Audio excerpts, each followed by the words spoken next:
secrecy. Remember what Jesus said, when you fast, how are you supposed to do it? Yeah, you anoint yourself. You do it in such a way that nobody notices you're fasting.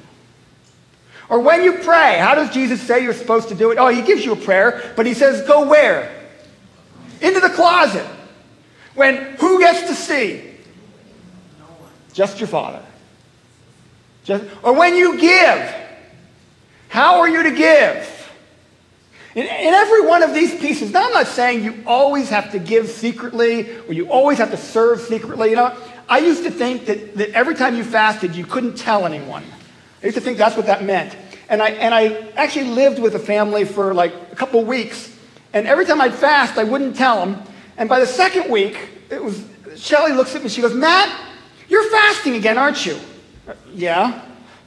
I just cooked dinner, I would have made less. Would you just tell me when you're fasting? There's nothing wrong with that.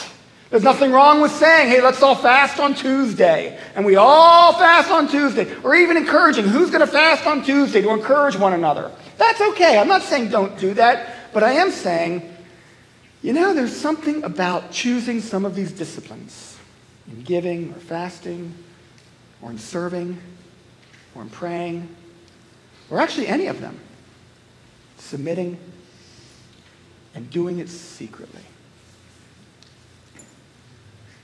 Why? Because it will begin to surface your need for recognition from someone other than God. And God wants to heal you from that.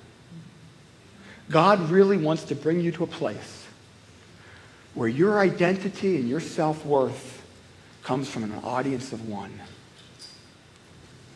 That who you are in Jesus is sufficient.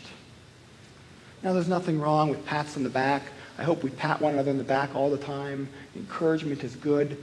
But if that's what drives me, God wants to heal me. God wants to perform a work in my life that will heal me from the addiction to performance. From the addiction to approval. You see, those are my issues. When the approval of others is very important to me, when my self-worth is affected by how well I perform, or better yet, how well others perceive me as performing. When I often feel controlled by the expectation of others. When I tend to broadcast my devotional life so others will think well of me. If it's yes to any of those questions, here is a wonderful discipline for you. Something you can do to position yourself so God can transform you in this area. I don't like that this one comes up all the time in my life. It's probably the bane of public ministry. Because you want to do well. You want to minister well. But I have to continually say, okay, Lord, help me find a place where I can do it secretly. Because I need to deal with the issue in my life. And I suspect that I'm not the only performance-addicted person in this room.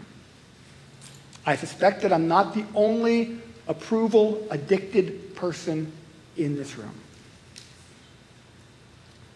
I suspect that there are several of us who need profound healing in this area. The nice thing about this one is that secrecy can be connected to almost every other discipline. It's kind of hard to connect that one to fellowship. But almost every other discipline that we've gone through, secrecy can be a co-companion discipline. Again, remember, it's for the sake of positioning ourselves for profound transformation